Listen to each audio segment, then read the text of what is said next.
With the Lucky Land Slots, you can get lucky just about anywhere. This is your captain speaking. We've got clear runway and the weather's fine, but we're just going to circle up here a while and get lucky. No, nothing like that. It's just these cash prizes add up quick. So I suggest you sit back, keep your tray table upright, and start getting lucky. Play for free at LuckyLandSlots.com. Are you feeling lucky? No purchase necessary. Void where prohibited by law. 18+ terms and conditions apply. See website for details. How would you like a 15% discount to my daily email, the stack of stuff, the show notes, discounts to the conference, all of that? All you need to do is text the word show to 33777. You'll get the annual subscription with a 15% discount to my daily email. You'll get the stack of stuff, the links to the show notes, discounts to the conference, and so much more. All you have to do is text the word show, SHOW, to 33777. Text show to 33777.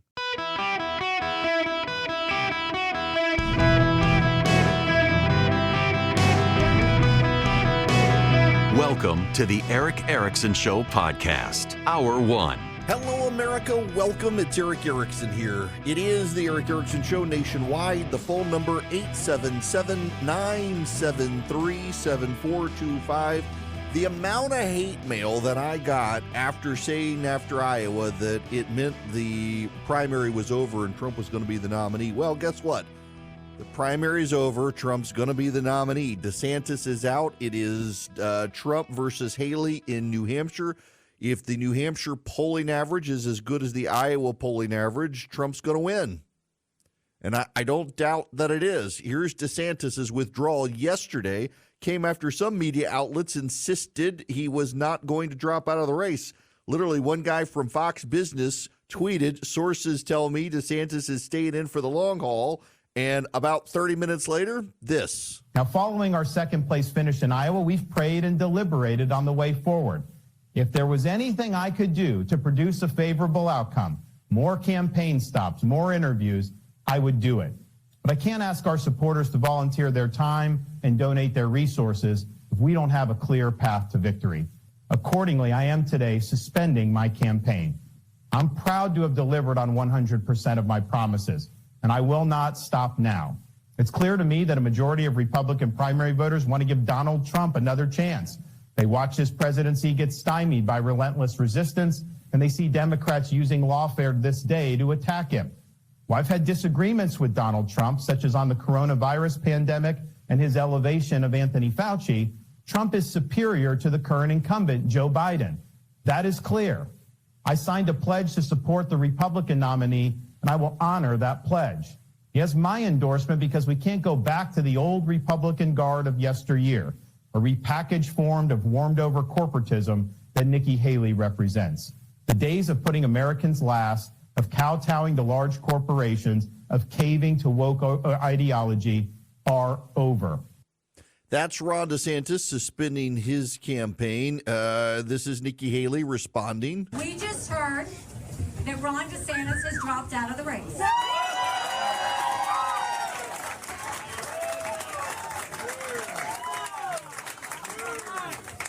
I want to say to Ron, he ran a great race. He's been a good governor, and we wish him well. Having said that, it's now one fella and one lady left. May the best woman win, she goes on to say. Here's Donald Trump. Wait till you see what happens. We're going to win this election. We're going to have a great border. We're going to have more energy than you've ever had. And we're never going back. So if you want a losing candidate who puts America last, vote for Nikki Haley. But if you want a president who puts America first and did it successfully for 4 years, you know, I'm the only... Did you ever read the stat that I'm the first president that didn't go into and start a war? That's Donald Trump's response. You got all three of them. You know who's else throwing herself into this mix is Judge Judy. That's right. Judge Judy has come out for Nikki Haley, but she makes a point about Joe Biden that everybody should take to heart. I will say that she had an interesting supporter on the trail with her, Judge Judy. She flew up from Florida, and she has only endorsed one person, political person, ever in her life before, and that was Michael Bloomberg. And I asked her, Why now and why Nikki Haley? Here's what she said. Joe Biden is now older. I'm not going to get into with you what everybody talks about with regard to his cognitive ability, but I know he's my age. I run a big, and I said in my article, I run a big business. I'm the matriarch of a family of 20 plus. I make decisions that affect hundreds of people every day.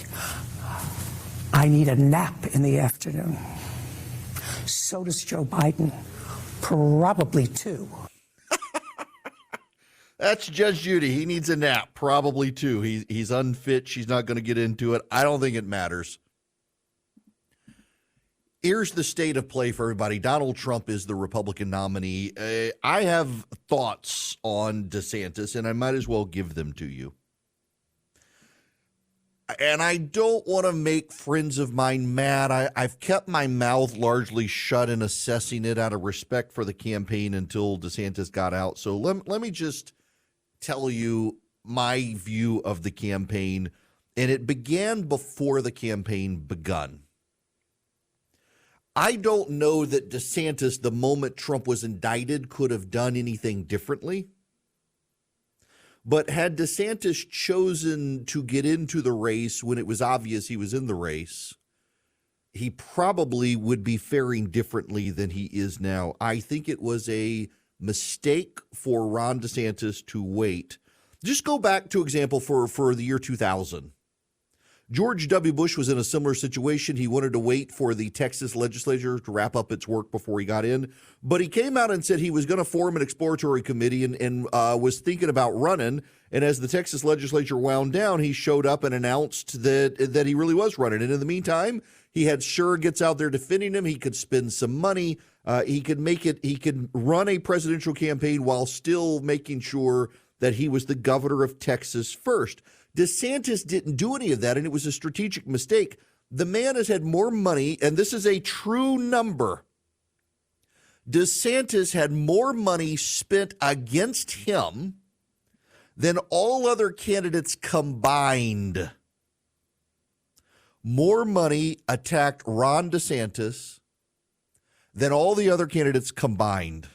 In fact, more money attacked Ron DeSantis than used to promote any of the other candidates combined. It was a sheer avalanche of money made real easy because everybody knew he was going to run and he didn't get into the race, and so he didn't respond. And he allowed them to define him for a segment of the population early.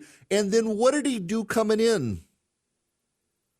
He launched it on Twitter on a site that crashed. He killed the very beginning of his campaign. Now, I've got friends who to this day will insist that was not a fatal mistake. Yeah, it was a fatal mistake out of the gate. You know, I wrote a piece then, and it was just so petty of me, I deleted it. But I wrote a piece then to timestamp that day saying, here's why DeSantis lost. And it wasn't that he started on Twitter, but that was indicative of the style of campaign he wanted to run. He wanted to run a campaign unlike any campaign ever done before. And the reason people run campaigns the way they run campaigns is because it works.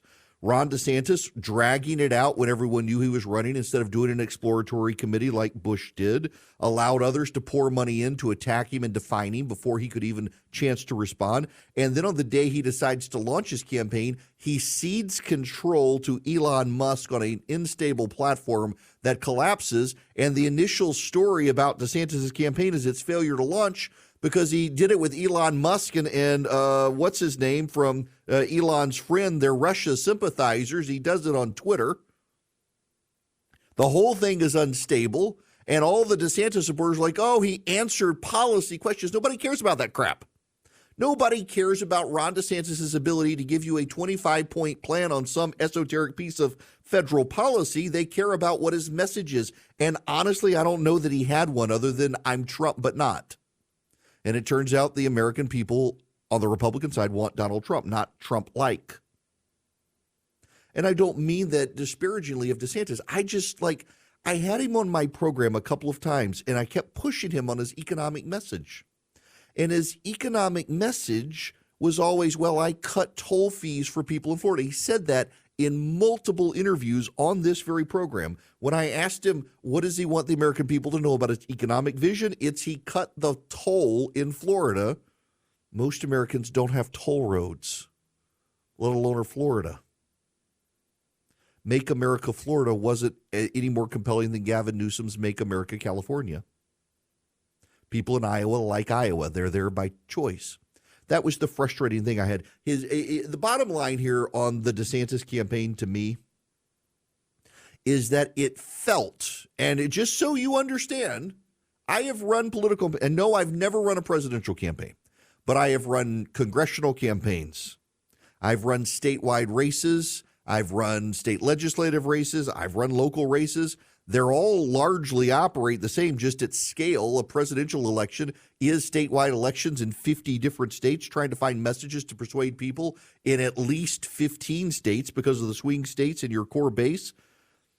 DeSantis's campaign struck me the entire time as a series of tactics without an overarching strategy.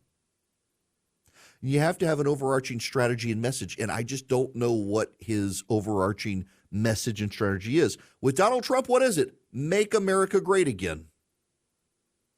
Everybody knows Donald Trump, every speech, he's going to make America great again. He says it in almost every speech. What was Ron DeSantis's? That's kind of the problem. The DeSantis campaign decided to think outside the box in how they structured their campaign. They relied heavily on never back down.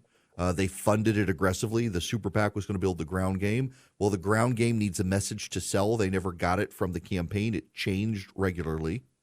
It was an extremely online campaign, hence the launch on Twitter. There were problems along the way. Now, for those of you who are yelling at me, why didn't you say something? Oh, I said a lot behind the scenes. I wasn't going to drag the candidate. I wrote some about it. I said some here. I said a lot behind the scenes. But the campaign just never took off. And a lot of people say that's the candidate. And yeah, to the extent the candidate owns it, the candidate has to own it. It is the candidate's campaign. But also, concurrently, when you're surrounded by brilliant strategists, you should get your strategy right. And I don't know that he ever did. I don't think Nikki Haley's Hail Mary pass, she's going to try to throw a Hail Mary in New Hampshire today. I don't think it's going to work. But Haley went the distance. She had an entire strategy mapped out. She's had a message about the future, about a woman in charge needing an accountant in the White House. And I don't think it'll work for her. And again, I don't know that anything could change. The bulk of the Republican Party wants Trump versus Biden 2.0. Much of the party feels like 2020 was stolen. They want to see if they can stop the steal this time. But for all the ridicule that Haley got, what she did that allowed her to last longer than Ron DeSantis is not try to be Trump without Trump, but to try to be her own person. It'll come to a stop after tomorrow. I don't think there are any surprises. You're going to find the media trying very, very hard to build suspense and excitement of this race. I don't really think that there is any at this point. I think Donald Trump is going to be the nominee for better or worse. And I do mean for better or worse. Donald Trump is someone who will galvanize a lot of the Republican Party, who can inspire and excite them, but he can also incite a lot of Democrats to mobilize their turnout. And if you pay attention to the focus groups that are out there, to the polling data that's out there, to what the campaigns themselves are finding, there is a portion of the country that is just committed to the idea that Donald Trump won't be the Republican nominee. And when they wake up to it, they may not like it. We don't know how that's going to play out. Everyone says the polling is wrong. The polling has been pretty good so far. It's gotten Iowa right. I think it's going to get New Hampshire right. And if so, you also need to pay attention to the polling of those who voted in 2020 who aren't happy with Trump, and they haven't changed their minds. That could play to Biden's advantage. However, there's a lot that can play to Donald Trump's advantage as well coming into 2024. This is going to be a close race. They've been very close races for the past number of years. Maximizing your turnout and changing independents to be your supporters is going to be big for both candidates. And the thing that Donald Trump has going for him that the Democrats simply refuse to appreciate is that until COVID hit, and it was COVID, it wasn't Trump. Until COVID hit, Americans didn't have inflation and crime waves and a bad economy. And if he can remind people of how good it was, and everyone who's voting will have lived during that era. Donald Trump's got a winning message. It is foolish for anyone to think Donald Trump cannot win this race. Anyone who tells you he can't win has not been paying attention to the past 8 years. In 2016, I really didn't think he could win. I learned my lesson and decided I needed to figure out what everybody was saying outside of my own bubble. And outside of your bubble, those of you on the right, you need to understand there's a lot of angst about Trump among independent voters and even some Republicans. But of you Democrats, you need to understand, for all these people who have anxiety about Trump, they have hard economic times under Joe Biden. So the question is, which will win out for the voters? And pocketbook tends to win. Judy was boring. Hello. Then Judy discovered ChumbaCasino.com. It's my little escape. Now Judy's the life of the party. Oh, baby, mama's bringing home the bacon. Whoa, take it easy, Judy. The Chumba life is for everybody. So go to ChumbaCasino.com and play over 100 casino-style games. Join today and play for free for your chance to redeem some serious prizes. ChumbaCasino.com. No purchase necessary. Void where prohibited by law. 18 plus terms and conditions apply. See website for details. Hello, my friends. It's Eric Erickson here. The phone number 877-973-7425. Should you wish to be on the program, I am delighted to have you. Tim Scott is engaged. Congratulations, Tim Scott. He would be an intriguing vice presidential pick for Donald Trump. A U.S. senator who's got good foreign policy. He was more fired up about endorsing Donald Trump than he seemed to be about his own campaign, which was kind of interesting. He'd be an intriguing pick. The prevailing consensus wisdom on Trump right now is Elise Stefanik. I could not get excited about her. You know, the irony here is for all the people angry at the idea of Nikki Haley being the vice presidential pick for Trump, Nikki Haley is to the right of Elise Stefanik on pretty much every issue. If you think Nikki Haley's a squish, you should check out Elise Stefanik's voting record. She's one of the most liberal Republicans in the House of Representatives. She's playing it right. She's talking about the January 6th hostages, things like that. She clearly wants to be the vice presidential pick for Trump, but she would be the most, I mean, she's to the left of like the Bushes on everything. I mean, to the left of Nikki Haley on stuff. I think Trump probably, pro-lifers a little bit perturbed with some of his statements lately. He's going to need to find some conservative to calm them down unless he expects people to fall in line. And I just don't know that everyone's going to fall in line. I want to talk about that when we come back. This idea that people need to bend knees or fall in line as opposed to being Americans and making up their own mind and what the campaigns are going to have to do about it. Democrat and Republican both. The idea that you must be loyal to one of these guys, it's what the core supporters will make, but they at least need to understand what a whole lot of Americans out there think who aren't happy with it, and you got to persuade them as opposed to bully them. We'll discuss that when we come back. Right now, I got to tell you, with a lot of things going on in 2024, so many social media trends, so many cool gadgets going to be released. Have you seen the Consumer Electronics Show? It's not a cool gadget, but it's actually really cool. You get up to 89% off post office and UPS services by using Stamps.com. They've been around for over 25 years, saving small businesses money. It's like having your own personal post office wherever you are. All you need is your computer and a printer. You can even use your mobile device. Stamps.com saves you up to 89% off post office and UPS rates to help your bottom line. You can get labels and print. You can do everything you need from their supply store. They've been doing it for over 25 years. I've been a member for 20 years. When I send out packages, I use Stamps.com and have when I left my law firm and needed options, Stamps.com was around for me. Right now, you can sign up with promo code ERIC for a special offer. It includes a 4-week trial, free postage, and a free digital scale. There is no long-term commitment, y'all. There's no contract you got to sign. You go to Stamps.com, click the mic on the top of the page, and you put in ERIC, E-R-I-C-K. Get a 4-week trial, free postage, and a digital scale. Stamps.com/ERIC. Thanks to Stamps.com for sponsoring the show. Lucky Land Casino, asking people, what's the weirdest place you've gotten lucky? Lucky? In line at the deli, I guess? Aha, in my dentist's office.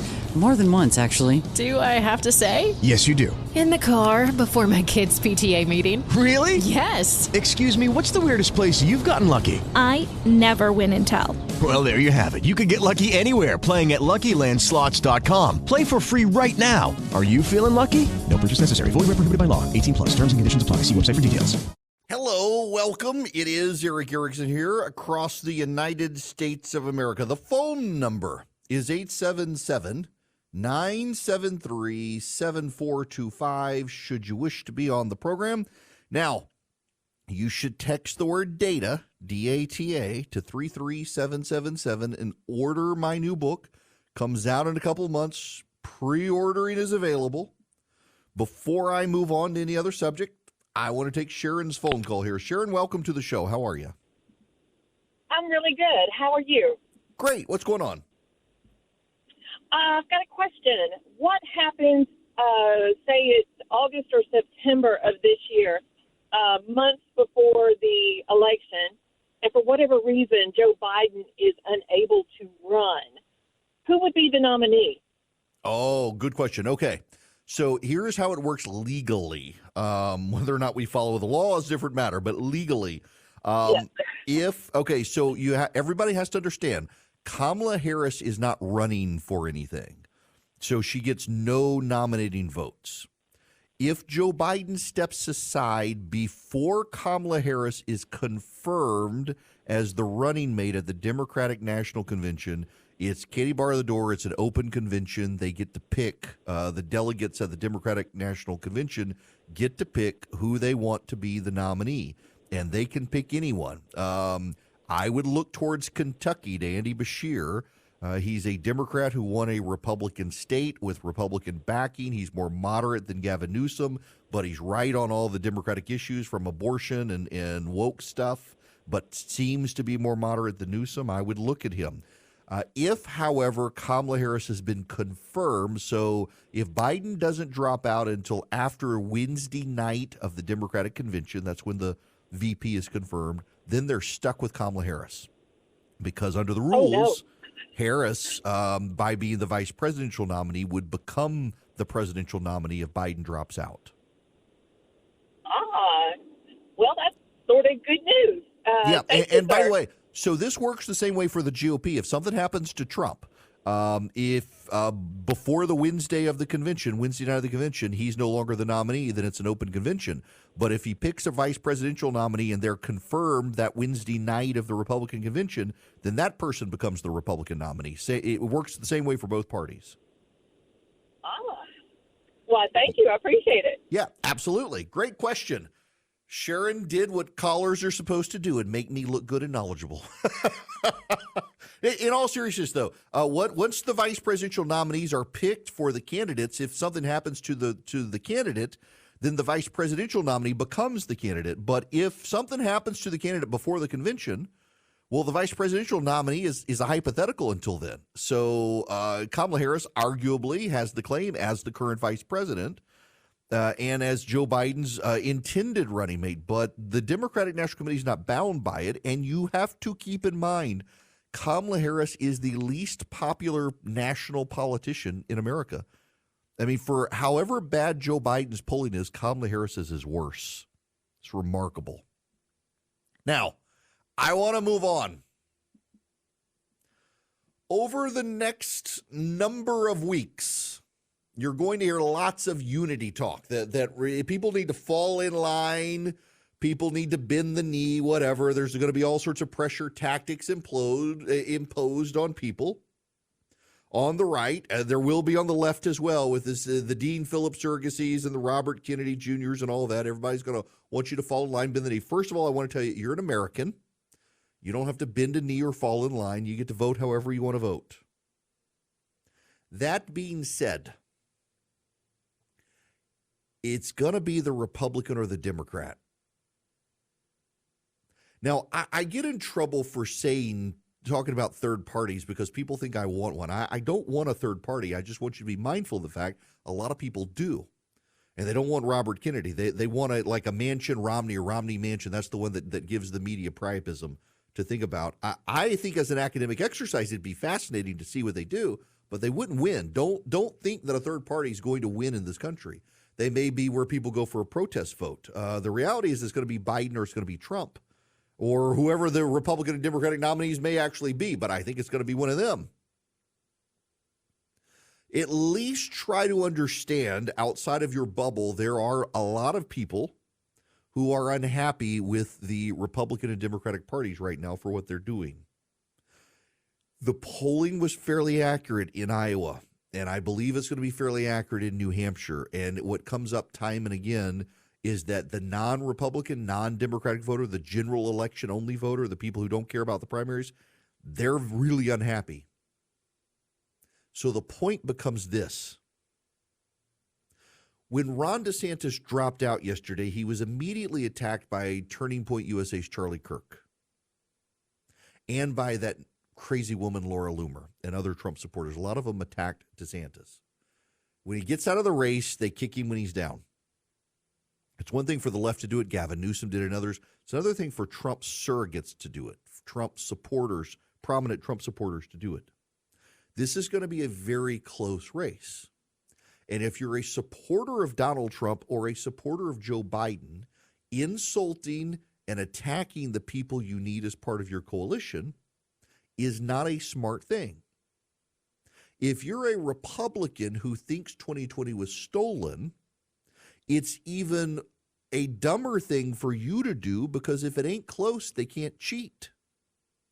So you need the widest possible margin to overcome efforts to steal the election, or it's going to be stolen from you if you believe it's stolen. Now, if you don't believe it's stolen, if you really do believe reality that it wasn't stolen, well, then it was a 30-some-odd thousand, 40,000 vote margin in the Electoral College.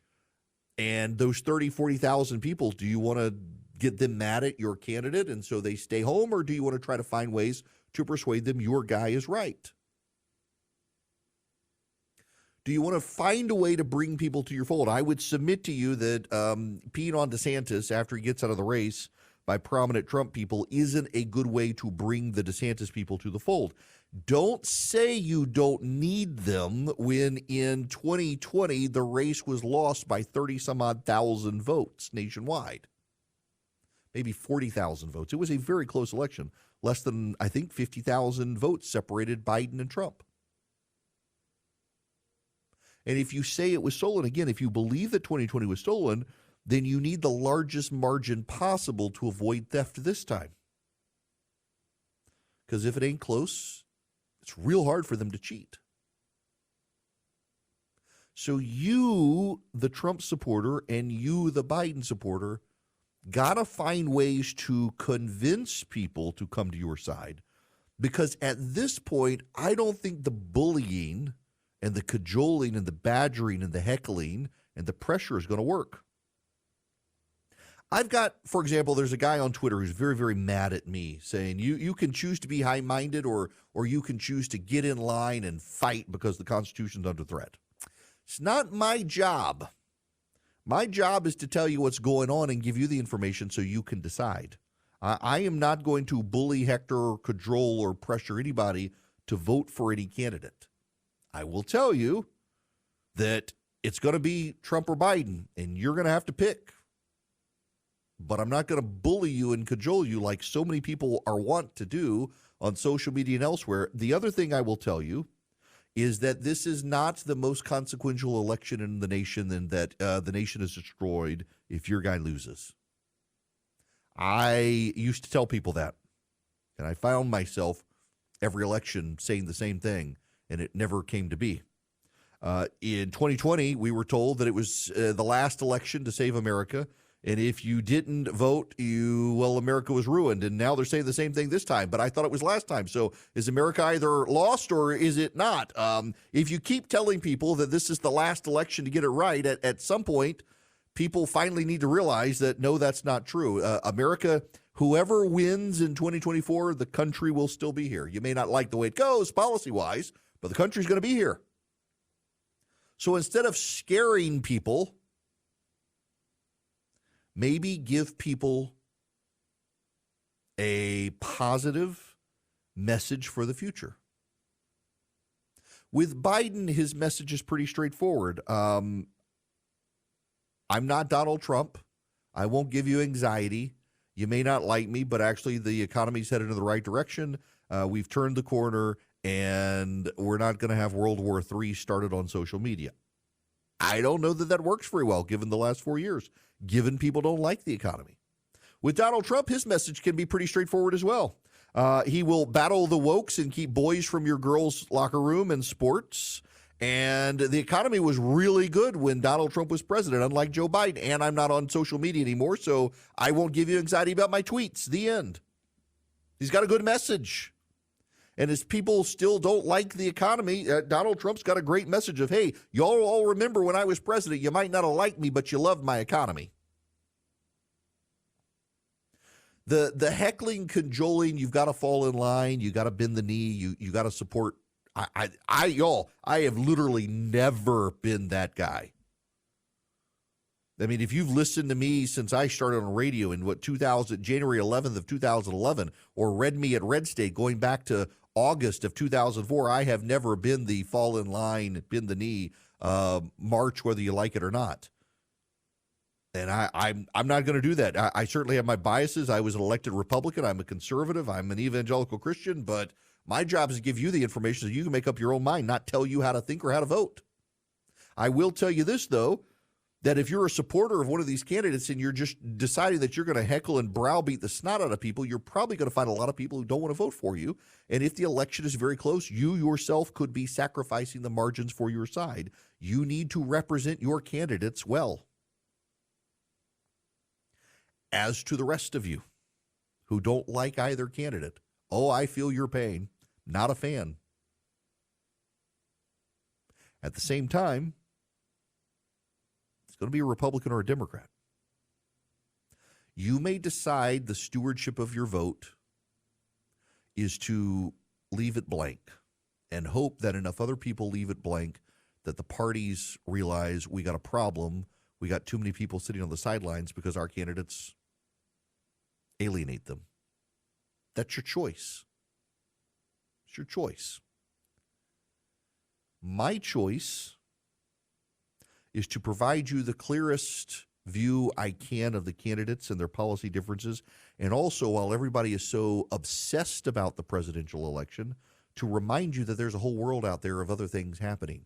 And oftentimes what happens is you get distracted by the presidential race and you forget all the other races, the congressional and Senate races, and you forget all the other news of the day. I will say this in closing, however. It is going to be a close election. The polling shows if Trump is convicted of one of these crimes, that it will not be close. It will be decisive for Biden. I don't know that I really believe any of these cases will come to trial this year. I don't know, for example, the Fani Willis case should be thrown out of court. The Alvin Bragg case, I think, should be thrown out of court. That leaves the two Jack Smith cases. I think the judges are both hinting that it's going to be more prolonged and dragged out than what Jack Smith wants. Donald Trump may get elected and choose to pardon himself, and that'll be challenged in and of itself, or abandon the prosecutions as he becomes president. All those things are possible. If the voters vote for Donald Trump, the Democrats are going to be hard-pressed to maintain he can't get rid of those prosecutions. At the end of the day, however, the voters will vote in November, and either the Democrat or the Republican will be elected president of the United States. And you will have to choose where you vote, how you stand, and what position you have. But I will just tell you, if you're a Trump supporter or you're a Biden supporter, harassing, belittling, and attacking the people who could be in your coalition is probably not the best way to build a coalition in narrow margins to win the election. And that is your choice of how you want to proceed. As for me, well, I hate everybody to begin with. I intend to just tell you what I think, whether you like it or not. And if you don't like it, that's fine. If you do like it, that's fine. But I'll just call them as I see them, as I always have done. But this is going to be Biden versus Trump, unless something unforeseen happens. And by the way, something unforeseen could happen. We just don't know. All right. Now I can move on to other things, I think. I've said my piece on that. but y'all can stop adding me on social media. If you think I'm going to fall in line and just give you party talking points, you have literally never listened to this program before, because that's not what I do. Now, one of the great groups out there that also doesn't fall in line, that just tells you the truth, is Hillsdale College. Hillsdale actually teaches you honestly and ethically, I should say, about the Constitution, because Larry Arnn, the president of Hillsdale College, is a passionate believer of the Constitution. If you've never taken one of their free online courses about the Constitution, you should, and you can get a free pocket Constitution at ericforhillsdale.com. But more than that, this year on this program, Hillsdale College has decided to start airing these 1-minute Constitution moments. You can go to ericforhillsdale.com and listen to them and learn a little bit about the Constitution on the way. You can even take the free online Hillsdale courses. They're so good. The Constitution one is just fantastic. You learn in depth about the Constitution, why it's not actually 3 co-equal branches of government, that Congress is supposed to be the preeminent branch of government. They set the record straight on all the myths you've learned. They give you the reality. It is ericforhillsdale.com. Get your free pocket Constitution. Listen to the Constitution Minutes. You can even send them to your friends who are ignorant about the Constitution and make them wise about our constitutional republic. ericforhillsdale.com. With the Lucky Land Slots, you can get lucky just about anywhere. This is your captain speaking. We've got clear runway and the weather's fine, but we're just going to circle up here a while and get lucky. No, nothing like that. It's just these cash prizes add up quick. So I suggest you sit back, keep your tray table upright, and start getting lucky. Play for free at LuckyLandSlots.com. Are you feeling lucky? No purchase necessary. Void where prohibited by law. 18+ terms and conditions apply. See website for details. This part of the program brought to you by First Liberty Building and Loan. If you're buying a building, building a building, buying a franchise, expanding, those are the deals they do. If you need $250,000 or more, reach out to them. Any of you nationwide, FirstLibertyGA.com, FirstLibertyGA.com. Tell them I sent you. Spend 10 minutes with them. See if they're a fit for you, you for them. They love to help businesses grow. This is a great question, I think, from Sam here. Sam, welcome to the show. How are you? Hi, Eric. Thanks for taking the call. Sure. What's going on? My question, well, first of all, congratulations on your show. I've been listening to you for many years in the Atlanta area, so congratulations on being nationwide now. Thank you very much. My question is about a variation on the third-party discussion that always comes up. It doesn't seem like it would be viable for just the Republicans to split. It is more likely that if there's a possibility, either there needs to be a true split, both the Democrats and the Republicans, to create 4 parties. I was just wondering if you ever had any thoughts on that. Well, yeah. So here's the thinking of the guys who like to fund third parties, that you can pull a coalition enough away of Republicans and Democrats for one third party. If you have multiple third parties, they reduce each other's streaks, so none of them are viable. To begin with, it is extremely hard to get a third party on the ballot. You have to do signature collections in the states with rules compliance. You have the Republicans and Democrats work together to try to stop you. I mean, honestly, the only thing Republicans and Democrats hate more than each other is third parties, and they usually work together to eliminate third parties from ballot access. Ross Perot spent a whole lot of money in 1992 to get ballot access, last major third-party effort to do so. There are parties like the Libertarian Party and the Green Party that have ballot access, but they tend to be run by nut jobs who will prevent any reasonable person from being their nominee. So you got to go the third-party route, and it's extremely hard to do. If you wanted a third party in this country, I wouldn't particularly care for it, but it would be a third party that is socially conservative and fiscally liberal. But the people who fund third parties tend to be fiscally conservative and socially liberal, so they don't fund those sorts of third parties. But that's the only third party that would be viable in this country, is one that's socially conservative, getting black and Hispanic voters and blue-collar white voters in, and fiscally liberal and in favor of big government and spending. And that would work, and that'll never happen because the people who foot the bill for third parties are opposed to social conservatives and fiscal liberals. They exactly opposite. So that's why they never work. Lucky Land Casino, asking people, what's the weirdest place you've gotten lucky? Lucky? In line at the deli, I guess? Aha, in my dentist's office. More than once, actually. Do I have to say? Yes, you do. In the car before my kids' PTA meeting. Really? Yes. Excuse me, what's the weirdest place you've gotten lucky? I never win and tell. Well, there you have it. You can get lucky anywhere, playing at LuckyLandSlots.com. Play for free right now. Are you feeling lucky? No purchase necessary. Void where prohibited by law. 18 plus. Terms and conditions apply. See website for details.